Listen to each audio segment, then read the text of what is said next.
আপনারা যারা চীনা হাঁস পালন করেন তাদের জন্য আমি কিছু টিপস দিব, সেটা অবশ্যই আপনারা সবসময় নোটবুকে লিখে রাখবেন। চীনা হাঁস পালন করলে কিছু কিছু বিষয় অবশ্যই আপনাকে জানতে হবে, কিছু ঔষধের নাম অবশ্যই জানতে হবে। যেমন আপনি প্রথমে তায়োবিন, ১ নম্বরে তায়োবিনটা সবসময় কাছে রাখবেন, ক্যালসিয়ামটা কাছে রাখবেন, কৃমির ডোজটা কাছে রাখবেন।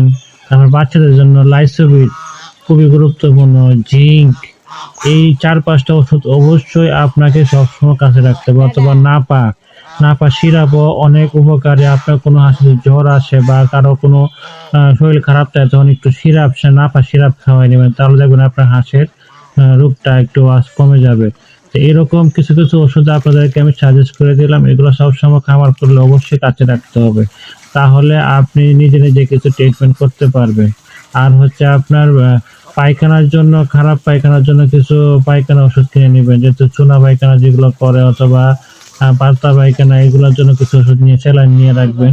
তো এই সব কিছু মেনে চললে অবশ্যই আপনার কামার কোনো সমস্যা হবে না আশা করি। আর আমার চ্যানেলটিকে অবশ্যই সাবস্ক্রাইব এবং ফলো দিয়ে পাশে থাকবেন এরকম নতুন নতুন টিপস পেতে চীনা সম্পর্কে। তো ভালো থাকবেন বন্ধুরা, আসসালামু আলাইকুম।